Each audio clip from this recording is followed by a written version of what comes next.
Welcome back to MTFC TV. Joining me at this time is Dave Frecklington. Dave, it's the first time me and you have sat down and had a chat after a defeat. What's your thoughts? I didn't think we were great today, to be honest, James. I thought we let ourselves down. Wasn't the Matlock town that we've come to know, especially of the late. I didn't think we won enough first and second battles up over the park. We hit too many straight balls, stretches direct down to their two centre-half throats, who were magnificent all day. I thought their extra man in midfield caused us problems, and to be honest, we could have been 3 or 4-0 down at half time. But again, you know, we kept in the game. Second half, we huffed and puffed, and you know, Jamie's had a half decent chance, but I think that was the only one we had in the whole game. But fair result, no complaints. Do you feel it's been a matter of these last few weeks, the strikers in particular digging the team out after the defence has made errors that has led to us going behind? Is this something that you feel needs work on and something you will be looking to work on? Yeah, it was one of them coming into the game today over the Christmas period. You know, it was important that we tried to score the first goal. You know, far too many times of late we've conceded the first one or two, and I've had to come back, and you're not always going to come back. You know, you're giving yourself a mountain to climb.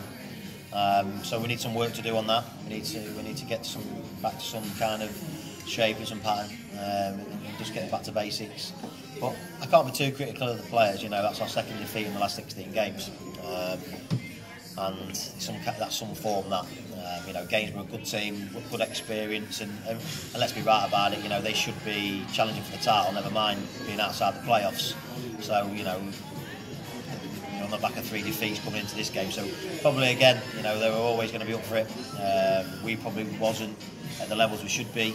But again, you know, let's be right. You know, that was only our second defeat in the last 16, and we need to bury this one in the sand, learn from it, and then go to train on Thursday in preparation for the Lancaster game Saturday.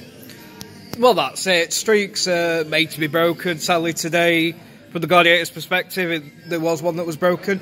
But going into training on Thursday, how as a manager do you get the players riled up, ready to put the wrongs right? The thing is, we've got a good group of players here. You know, they've got a great work ethic. You know, they're very, very disappointed in the changing room. You know, they've got good experience about them. They all want to do well. They know they've let themselves down first and foremost today. They've not performed at any levels. Normally get 1 or 2 off it. We had 11. So you know, they've always bounced back. South Shield defeat, we've come and bounced back with 4 wins and a draw. I expect us to bounce back Saturday in the same kind of vein, and you know, the good thing about having the training session on Thursday is to get that out of your legs, put some good information into them, and we'll be raring to go come Saturday. We've seen today Ashton Hall came into the side due to an injury to Cleveland Taylor, I believe. It has shown, perhaps, that the squad doesn't quite have the depth that's needed to really push on. Yeah. Is this something you agree with, and is it something will you look to add to the squad in the coming weeks, or are you happy with what you've got currently?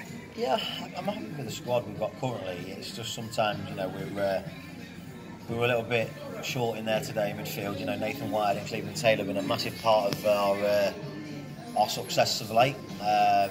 You know, they're 2 real big misses for us in there, if I'm being honest with you. And that kind of game today would have suited them down to a T. So, you know, they'll probably be 2 or 3 weeks away. If we went and got another midfielder now, that'd mean I'd have 2.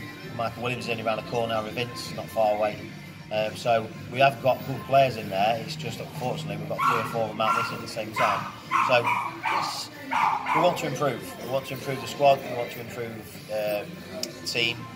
And I'll always never turn down the chance to sign good players. But again, you know, we've got to be mindful of the budget, and you know, we're looking to probably build, you know, readiness as well for next season. That back four seems to be leaking goals at the minute, whether it be down to individual errors or team errors. How, as a manager, do you put that right? Well, we need to work some more on the training ground. But again, you know, you can do all the work in training, you can put certain scenarios to them, but I think individually over the last 2 or 3 games especially, you know, we've probably not been at the races or not been at our levels.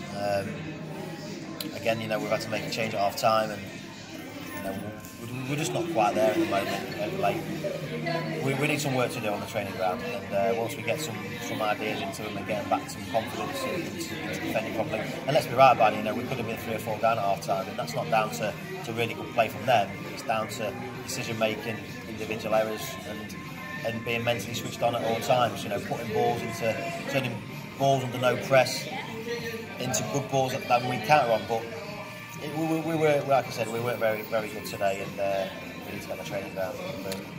I want to emphasise this to fans as well. To where we were when you came in September, we were rock bottom of the league. To be where we are at the start of the new year, obviously, a loss today isn't ideal. Nobody likes to lose, but it's been a massive improvement, and that must be something you, Chris, and Terry take massive pride in. We do, but we don't like losing football matches. You know, it's my first defeat at home for me as a manager. You know, we took over in September and in January, so I'm quite proud of that. But at the same time, you know, I'm not proud of losing games. It's the fact that I think what we've done is we've raised the expectations of the whole football club with that. So, you know, we want to have high expectations. We want to demand even more of every single one of us. You know, and by not performing as a group today, doesn't start the new year off very well at all. But I think if we look at the bigger picture, you know, sit down and reflect and see where we've come from in what, 3 months, just over. I think we are probably about where we are. Can we go on another run? Yes, we can. And can we afford to lose 2 or 3 more? No, we've got any ambition to try and get the players. But listen, our main objective when we came to the club was to get out of the bottom 3. I think we were about 19 points clear of that before today's game. It was still only 5 points off the playoffs. You know, and if we turn up and we're somewhere near what we want to be like on a regular basis, we'll have a chance. If we don't and we have more showings like we do today, then not only will that put paid to any kind of promotion push or playoff push, there'll also give me concerns for improving the squad going into the into the last few games of the season. Right, to finish things off on another positive, because it wouldn't be MTFC TV if we didn't. We've seen Craig Westcar sign an 18-month contract today, a massive commitment by Craig, a massive commitment by yourself, bringing in a player and having them commit to the club that long, and a massive commitment by the club for putting their trust in a player for that long. What are your thoughts on Craig signing that deal? I'm made up. You know, Craig's been a different class since we've been here at Matlock. When we inherited the group, obviously we looked at the likes of Craig Westcar, Marcus Marshall, you know, as being a real important pairing. Obviously Marshall was playing wide, but you know, Westy scored 13 goals for us since we've been, I think, 14, including the cup, though. In that spell that we've had since we've been a manager, and his leadership qualities, you know, he's a winner.